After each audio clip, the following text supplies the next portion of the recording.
Hey, so I just want to give everyone a little bit of an intro about who we are. You may or may not know us. We're Juris Education. We're a team of law school admissions counselors here to help you craft the perfect application, an ACE, I should say, the LSAT, GRE, bar exam, or MPRE. A little bit about ourselves. Tonight's webinar that you're here for is called Letters of Recommendation. A couple of housekeeping rules. We're looking at running this webinar up to 45 minutes. So about 30 minutes of actual content and presentation and a ton of value for you. And we'll leave some room at the end for question and answers. If you haven't already noticed, we do have a question and answers chat box. So I encourage you to ask us any of your questions and we'll get our wonderful panelist to get to them at the end of the webinar. If by some chance we don't get to your question, I will take down your name and your email, and I'll make sure to personally get back to you as well. This webinar is recorded. You'll receive a recording in about 2 days' time. We encourage you to share it with your network, fellow students, your peers, anybody you think would find some value from it. Without further ado, because you're not here to hear me speak all night, I'm going to pass it over to Tamar, who is our wonderful panelist today. She's from the University of Michigan and as well as has a Bachelor of Arts at Vanderbilt University. And I'm sure she can give a better intro than that. So I'm going to let this wonderful lady do her thing. Thanks so much. As we said, I'm Tamar. I use she, her pronouns. I went to the University of Michigan for law school. After I graduated, was a Skadden Fellow at the Children's Law Center in California, and now I work at the Youth Law Center doing policy and advocacy work for youth in foster care and in the juvenile justice system. Before law school, I was a Fulbright Scholar for a year in Taiwan, and then I was an AmeriCorps member in the Chicago public school system. And before that, I went to Vanderbilt for my undergraduate degree and majored in English and gender studies with a minor in human and organizational development. So all that to say, I love school, and also I am excited to chat about letters of recommendation. I come from a teaching background and have written many letters of recommendation for students going to law school and have obviously had to submit my own. So I'm happy to chat from kind of both the teacher and student perspective on this one. So we're going to go over some basic stuff. I apologize if you already know some of these things, but hopefully you will pick up some nuggets that you didn't know. Letters of recommendation are sometimes called letters of evaluation. I like to call them LORs when I'm typing quickly in emails. You submit them with your application package. Your application package is not complete until all of your letters of recommendation are in, which means that if you apply, let's say November 1, and your letters of recommendation are dragging their feet until April 1st, your application will not go into review until their letters are in. So it is really considered part of the package, not kind of this bonus extra thing. They should underscore your academic and professional achievements. We'll go into the different types of letters in a second. The purpose is to show an admissions officer a more comprehensive view of who you are. So you're submitting all of these materials that you've mostly written about yourself, your resume, your personal statement, your supplemental essays. This is kind of the time when you're getting someone else's voice into your application. So they get to speak about who you are and what they see in you, which is just a slightly different perspective than essentially everything else that you are submitting, which is really great intel, right? Because you're usually submitting more than one letter of recommendation. It's kind of a lovely way for admissions officers to triangulate the information you're sharing. So if you come off really humble and with a lot of humility in your application, and then your recommenders are like, yeah, this person's really cocky, which hopefully none of your recommenders would say, there are going to be some red flags. You want there to be like a continuous story that you're telling with your whole application. So some things that you need to know. Most schools will require at least 3 letters. You want to do your research, though. Every school is slightly different. Some schools put a lot of emphasis on academic letters. Some schools put a lot of emphasis on like professional letters. Some will go into other types besides those 2, but those are kind of the main ones. I often tell students that there is no harm in if there's like, we accept 3 to 5 letters. Why not submit 5? I don't think there's any harm in that. I would not recommend submitting more than what they are allocating. I do think that at some point letters can get kind of repetitive. So you don't need to be like, I have 20 people who will say nice things about me, I should get 20 letters of recommendation. I think at some point they become not terribly useful. So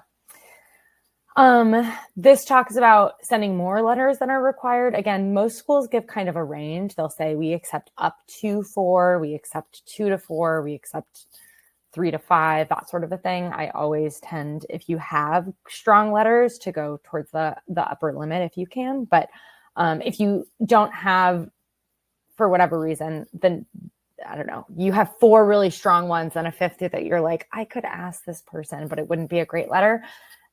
No need to shove a 5th one in there. I think it's more important that they are quality letters and can speak truly about who you are and what your experiences are than just grabbing for kind of a number. So these are kind of the 4 types of letters. The ones that you will be seeing the most and will want to focus most on are going to be the first 2. So there's academic letters, which are letters from your professors, from your academic advisors, anyone who, like your TAs, like anyone who's kind of taught you in an academic setting. They should be able to speak to your academic abilities, your analytical skills, your like oral and written communication skills, your intellectual curiosity, like what kind of character you have in the classroom, your potential for success in a law school classroom setting. That's really kind of the connection that you want your academic letters to be able to make to the admissions committee. Then you have professional letters. So those are going to be mostly from like supervisors, employers, mentors, someone you worked for more or less. They should be able to talk more about your work ethic, your leadership, your professionalism, any relevant experiences that can translate to like actually being a lawyer, less about the law school classroom and more about as a professional in the field. So those are kind of the 2 that are of big focus. If you are looking at schools that care a little bit more about like taking time off between undergrad and grad school, you'll want to lean towards professional letters. If I'm trying to think, if you went straight through and don't have as many of those experiences, you might have more academic letters. On the other hand, if you graduated from undergrad 10, 15 years ago, academic letters are probably not terribly relevant for you because you haven't been in an academic setting in quite a while. So most of your letters will be kind of on the professional side. So it depends on what the rest of your application looks like and your candidacy, but those are all things to kind of keep in mind. So personal, oh no, I'm hearing that I keep freezing. Oh, same. Okay. Oh, no, I hear you. Is it working for you? Yeah, it's working. Is it just my video? I can undo my video if that would be helpful. Yeah, do you want to try turning off your video? That might be the case. Yeah. Okay. Awesome. If that happens again, please someone put something in the chat. So personal letters and character letters are, to me, very similar. They're both less common.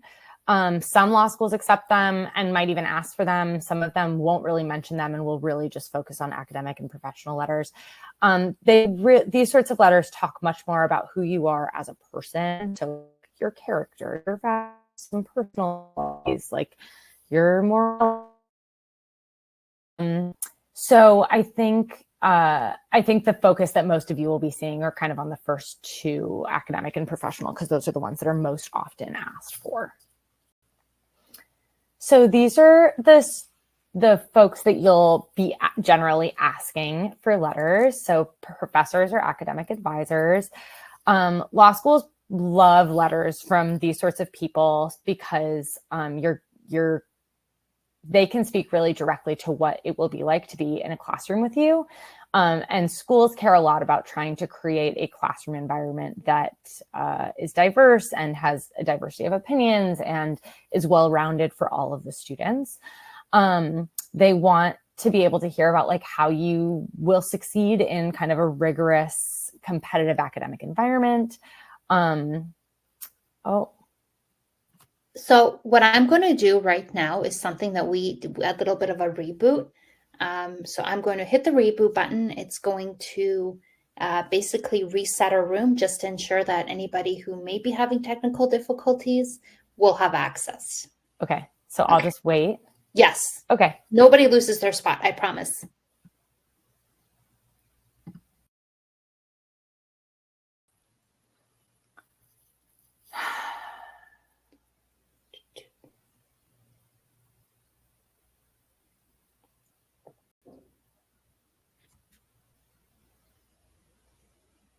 So we are back. We're going to bring up our presentation again, and then we're good to go. Technical difficulties happen. Can anyone hear me? Yep, I can hear you.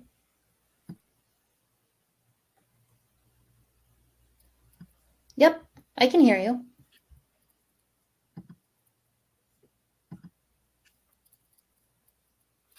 Anyone hear me? Oh, okay. Trisha can hear me. Great. Oh, lovely. Is this better? I'm hoping this is better. Okay, the problem is that I do not know where my PowerPoint went. Oh, here we are. Lovely, lovely. Thank you so much. I will just keep on skipping through. Where did I leave off? Okay, lovely. So professors and academic advisors is what we were talking about. Especially if you have a professor who's taught you like in a relevant subject, if you've taken like a pre-law course or kind of a poli-sci course. I had a lot of my English teachers write my rec letters because you do a lot of writing in law school. And so that was relevant. So any of those sorts of things. The other thing that I'll say that I see students kind of run into pretty frequently is you want to ask professors who know you well and who really taught you. And if you've gone to, I often see this with large state schools. If you've gone to a really big school, you often don't have a lot of face time with your professors. You have a lot more face time with your TA. It is okay for a TA to write you a rec letter. It is, you will get into it later, but we really want something that's quality and that can really speak to who you are. Oftentimes you can ask a TA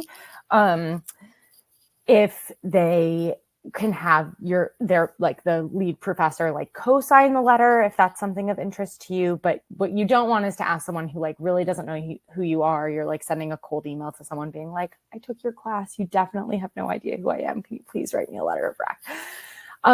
So those are all things to kind of keep in mind. Employers or supervisors, like we said, they're really going to be able to speak to what kind of a person you will be once you enter the profession. They are also super useful if you've taken time off between undergrad and law school. Again, if you are someone who has taken 10, 15, 20 years off between undergrad and law school, essentially all of your letters will be from employers and supervisors because that will be what's most relevant and recent to your experiences.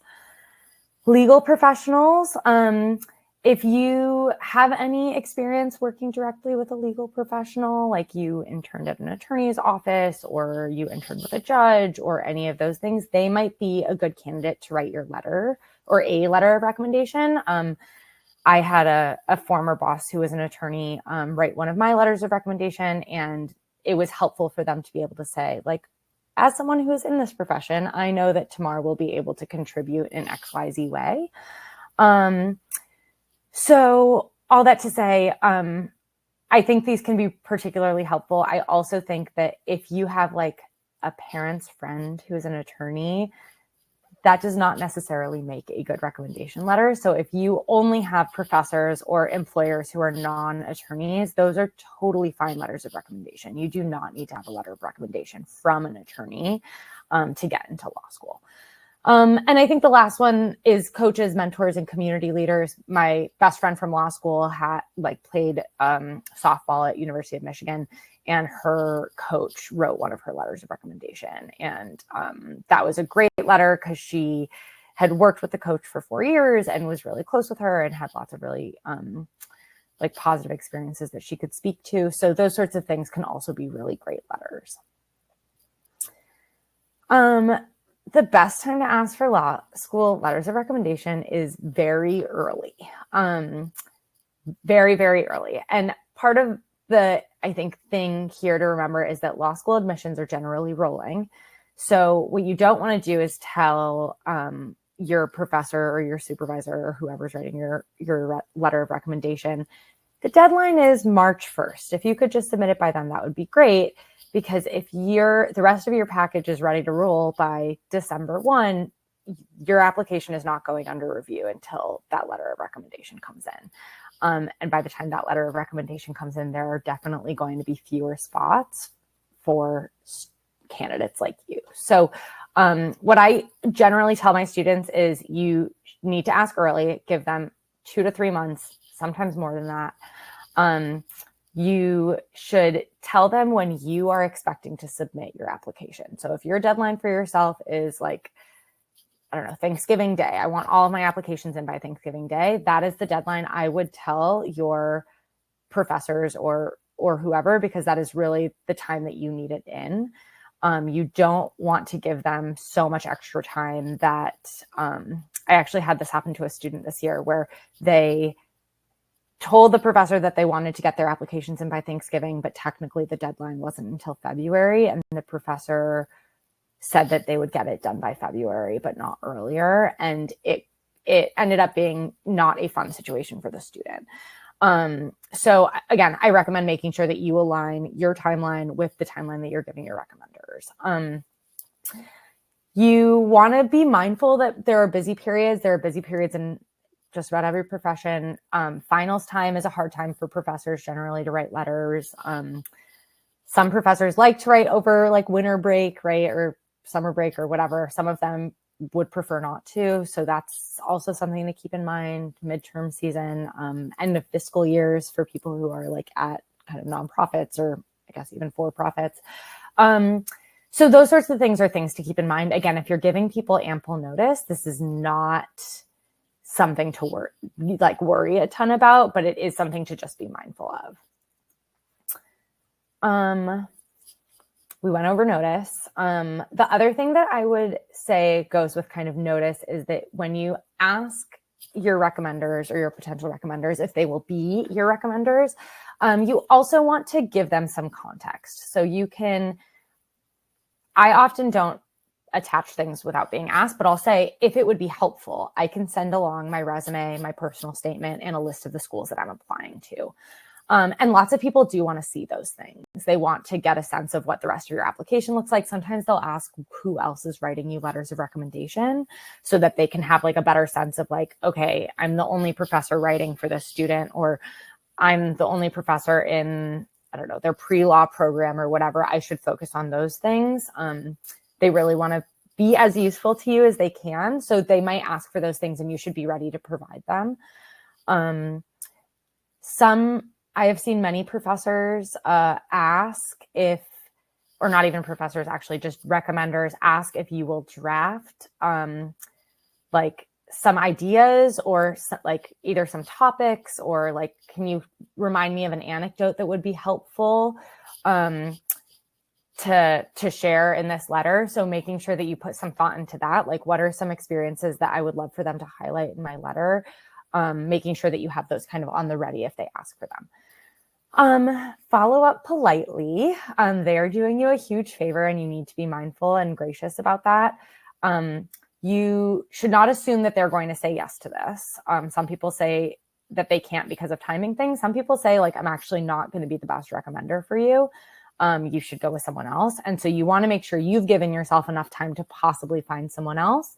But also you need to give them a little time to respond. So if they haven't responded in a few days or I would say like even in a week or two, just do a gentle nudge. Like, thank you so much for considering this. I understand that you're busy and it's totally fine if this does not, fit into your timeline right now, but just wanted to double check before I asked another professor, are you able and willing to do this or should I try someone else? So,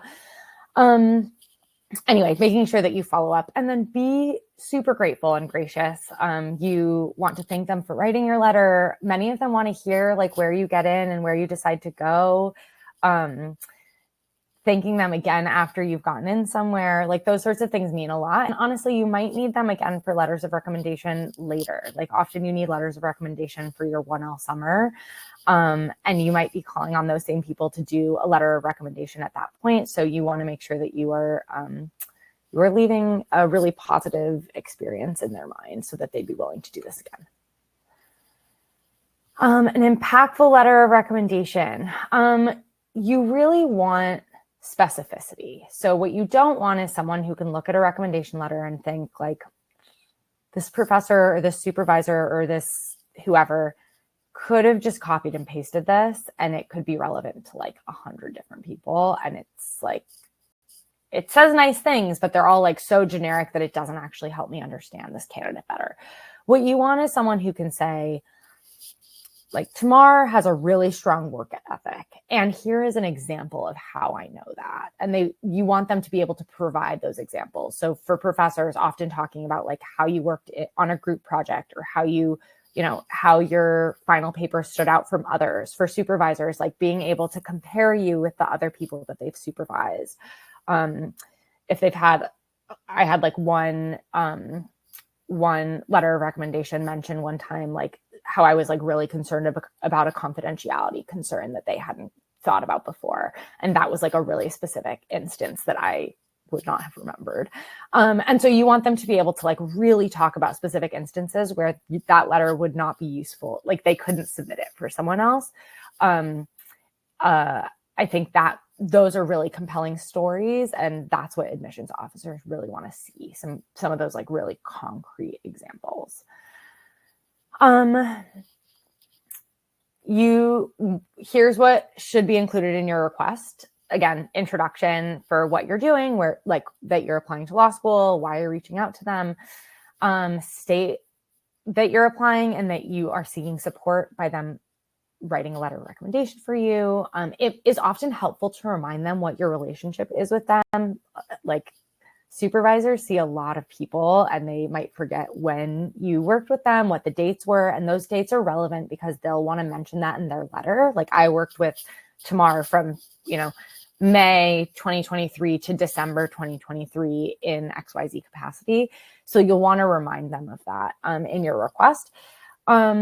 And then again, explain that you're asking them for a letter of recommendation. And if you have anything specific to add, that this would be the place to say, like, I am happy to share a list of the schools I'm applying to and my resume and personal statement, if that would be helpful.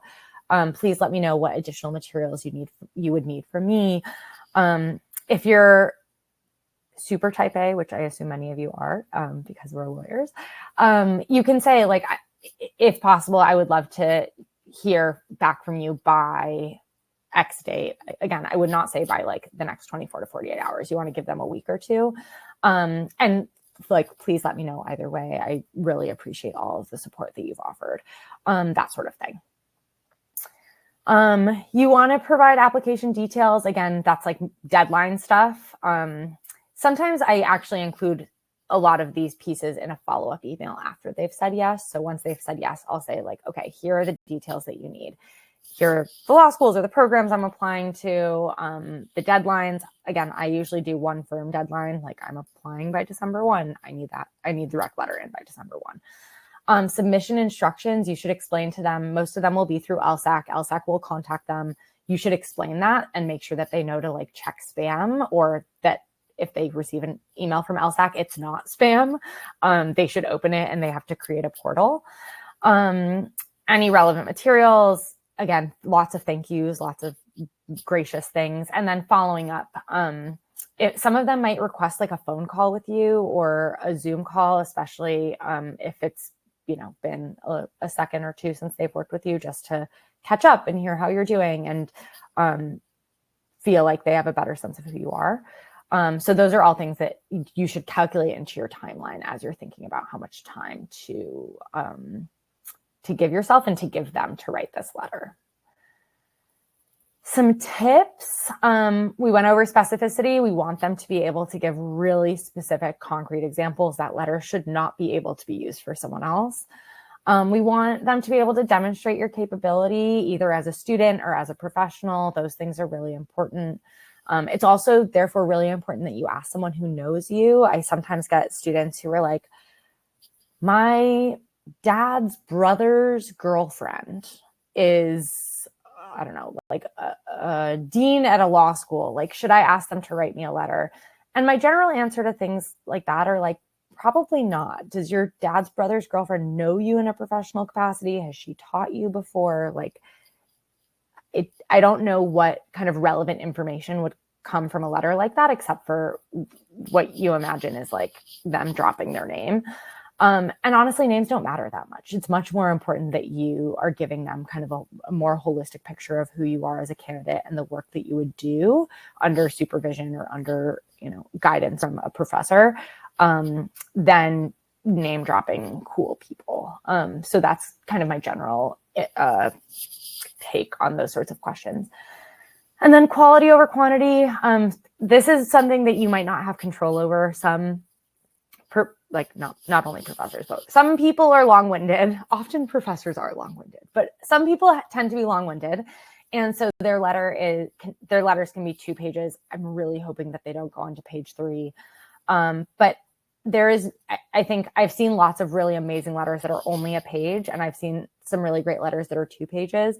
And I think both of those things are okay. So I wouldn't be worried about length. I think that what you want is for your recommender to feel like they got all of their examples and all of the things they wanted to say on paper about you, and feel good about that. And many of them, I mean, you all will probably waive your ability to see many of them, so you won't even know this.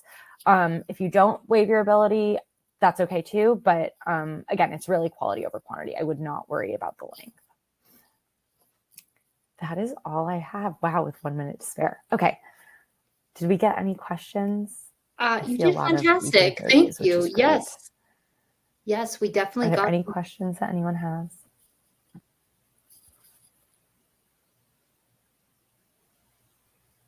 Can you hear me? Can you hear me? I cannot hear you. Okay, so odd. Oh, can everyone else hear her?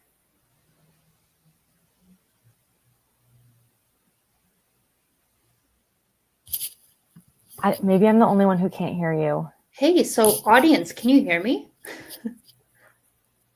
It's been a technical difficulties night.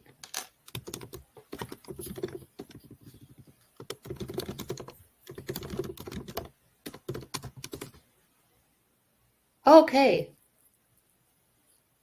Okay. Okay, apparently it's me.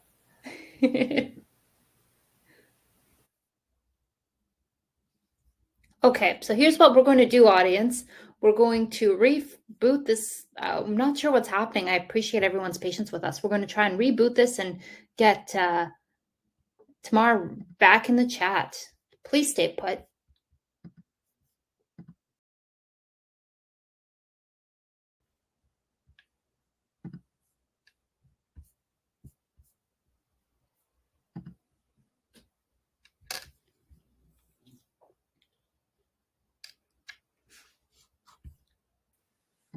Okay, now I can hear you. Can you hear me? Oh, gosh.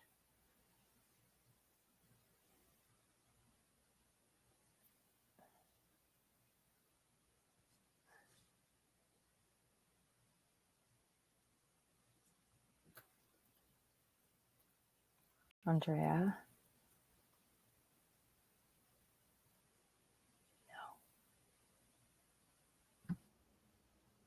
Can you hear me? Yes. Oh my God, thank God. Oh my gosh. Okay. We're back. I do not know what is happening. Audience, thank you very much. Apparently. I just want to thank our audience for their patience with us tonight. I unfortunately did lose access to our chat, but I do know that we did have a question coming in that asked something about whether it was more appropriate to ask for a letter of recommendation via email or in person. That's a good question. I think you can ask in person. If you did, though, I would fully follow up over email. I also generally like to do it over email because I think as a student, I never wanted to put my professors like on the spot to answer me. I wanted them to like think about their schedule and think about if they had time to write me one, and didn't want them to feel awkward if they actually wanted to say no. Like I didn't want them to feel pressured into it. I definitely wanted all of my professors to want to write me a letter. I don't think it's inappropriate to ask in person though. So if it's like a mentor that you see or a coach you see, or I don't know, your supervisor that you see every single day, and it would be weird to do it over email, I think you can totally do it in person. And then if they say yes, you can say, I will follow up over email with all of the details. And then make sure that you put all of those things in email that you need them to know. It's a great question though. Fantastic question. I encourage our audience to, this is your time. We want to make sure that we get as many of your questions answered as possible. Okay, so I apologize. It sounds like we might be having a issue with our system then, because it seems like quite a few members are having some trouble connecting. While we give them a chance to reconnect, Tamar, why don't you let us know sort of what your biggest piece of advice is for students going through this process, even the law school process, anything you have to share? Oh, what a good and big question. I would say do your own thing. I think it's really easy to get really caught up on like Reddit and like messaging other people and like, what is your friend who applied to law school 2 years ago doing? And like all of those things. And I actually just think that like no one really knows. No one knows like what's actually happening. Everyone just has their personal anecdotes.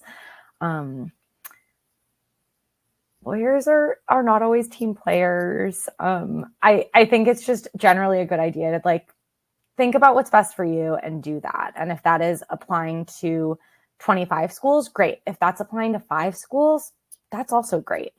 There's not a wrong way to do this as long as you're doing it the way that feels right for you. And so I just caution everyone from like listening to all the noise, because there's a lot of noise out there about like so-and-so is doing this and so-and-so is doing this. I remember someone like when I was taking the LSAT came in and was like just being very rude and was like, oh, you didn't do this, you didn't study with this program, you're definitely not going to do well. And like that sort of thing is like rude and not helpful, and also just like not true. So I encourage you all to just like think about what works best for you. And if that is staying local, if that is, you know, applying and then deferring a year, if that is like trying to apply this year and if it's just not working, then that's okay. Like waiting till the next year to apply. Like all of those things are okay. And I encourage you to just think about what's best for you. That's wonderful advice. Absolutely wonderful advice. So Harry has an interesting question, and I think we'd all love your thoughts on it. He says, I had an ex-coworker who asked me to write a sample letter. He said he would edit it and remove things. Is that ethical? Ethical is such a good question. I feel like I need to pull out the like rules of ethics that lawyers follow.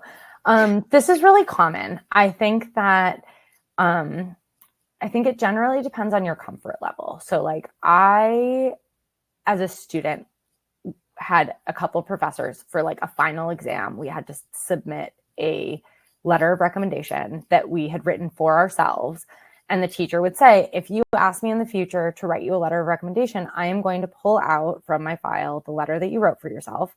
And that's what the letter of recommendation is going to be. So I obviously had to do this assignment because it was part of the final exam. And also I did not contact any of those professors for a letter of recommendation in the future, because to me, that's not the point of letters of recommendation. Like I want someone else's voice in my application.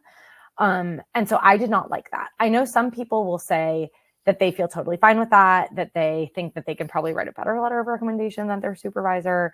I think Harry's is a good example. Like, I think it's okay for someone to be like, I would love for you to draft a few paragraphs so that I know what you want me to focus on, or like give me examples of what stories I can pull from. Like I actually don't have time to like sit here and brainstorm those. Like, I think that's actually okay. Like, you can totally help guide. But my own personal comfort level was not, I did not want to do that. I really wanted to ask people who were willing to take the time to write about me, even if I had to, you know, provide all of my application materials and write a couple paragraphs about what I hope to do, or like, you know, what instances they could write about, like that sort of thing. But I didn't want to be the voice of a recommender in my application process. That doesn't speak, I guess, to the ethics of it. I think last time I looked, there's like not anything actually wrong with it. And that you wouldn't like get in trouble by LSAC or law school admissions if they found out. I just think that I think ethical is a word that is, Harry, I am impressed with your word choice, because I think that like is really dependent on the person. I did not feel good about doing that, but I don't think there's necessarily anything wrong with it. Fantastic. Hopefully that helped, Harry. So Gabriella says, is it important to have people who can speak to your interest in law specifically, or is it more important that people can speak to your potential as a future law student? Yeah, good question. When I decided to go to law school, I did not want to be a lawyer when I was in undergrad, and I didn't want to be a lawyer even after I graduated undergrad. So most of the people that I had as my recommenders did not have any idea that I thought I wanted to be a lawyer, because at the time I didn't. And so most of my recommenders actually couldn't speak to that. And I don't think that that's necessarily a bad thing. I think some people like have been dreaming about being lawyers forever. They come from a family of lawyers. They come from a family of judges. They saw something on TV when they were 6 and have known since then that they want to be lawyers. And I think some of those people likely have more legal experiences and geared themselves towards like pre-law majors or pre-law societies or whatever, and have people who can do recommendation letters like that. It is totally okay if you don't. There's a lot of people who go into law as a second career, a lot of people who stumble into being lawyers. They discover it, you know, because they did something and realized that like, oh, being a lawyer could be helpful if I want to go into government or go into policy. It is most important that you are getting letters of recommendation that talk about who you are and your ability to, you know, the list, like oral and written communication, working with others, being professional, like all of those things. I don't think those things are only things that lawyers or pre-law things speak to. I think professors in every realm can speak to them. Supervisors in every realm can speak to them. If they happen to be in the legal world, great. If they are not in the legal world, also great. I don't think a single one of my letters mentioned my interest in law, because I wasn't interested in law until I was. So I think that's okay.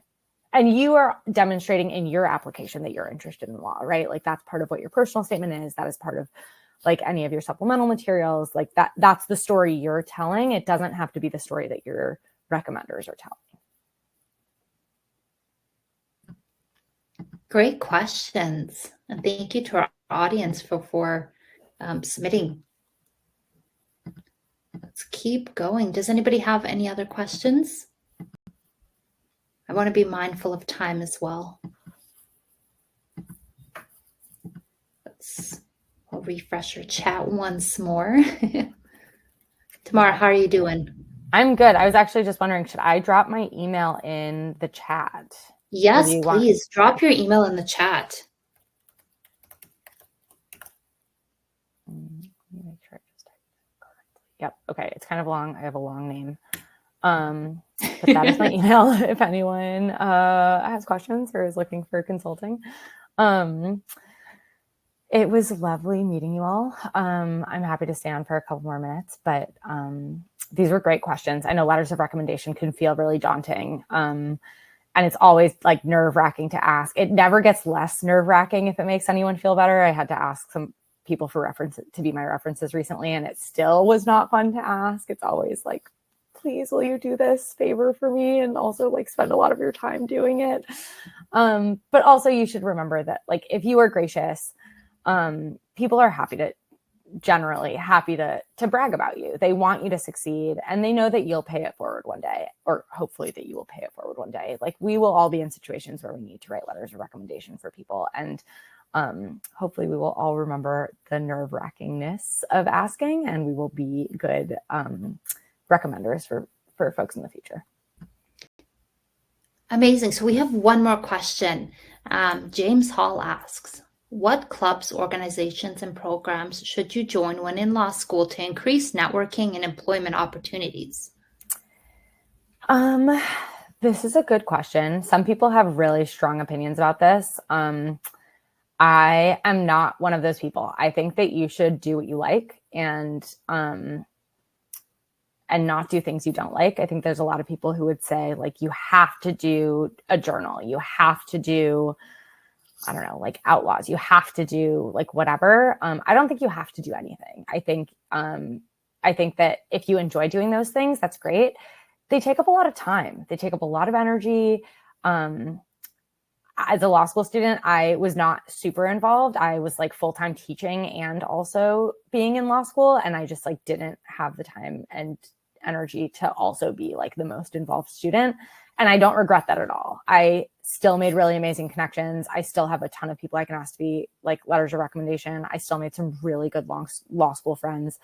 I think some people subscribe to like, there's a right way to do law school. And I just don't think that that's true. And I think that you could drive yourself up a wall trying to do it the way anyone tells you that you should do it. So yeah, I guess it goes back to my original advice of like, you should just do what makes you happy. And if being in a ton of clubs and like on a bunch of the boards makes you really happy, great. If not, find other ways to be involved. Be involved in your local community. Be involved in volunteering. Be involved in off-campus stuff. Any of those, those things are all really valid. Be involved with like contacting alums for informational interviews. There's lots of great ways to build connections, and they don't necessarily have to be with just trying to be like strategic about like, how do I build my network? You'll build your network. The law school is small, but the legal community is also really small. So you should just do what makes you happy. Thank you for that wonderful advice. So, folks, it looks like we're about 45 minutes past the hour. I'd love to conclude tonight's webinar. Again, Tamar, thank you so much for all this wonderful knowledge. Thank you for being so magnetic and captivating and just really giving so much knowledge to our audience. And thank you for our audience for actually being here and staying with us, even through the technical difficulties. Excuse me. I hope everyone has a fantastic evening. And please don't hesitate to reach out to us, or we have Tamar's email in the chat as well. Best of luck, everyone. Have a great night.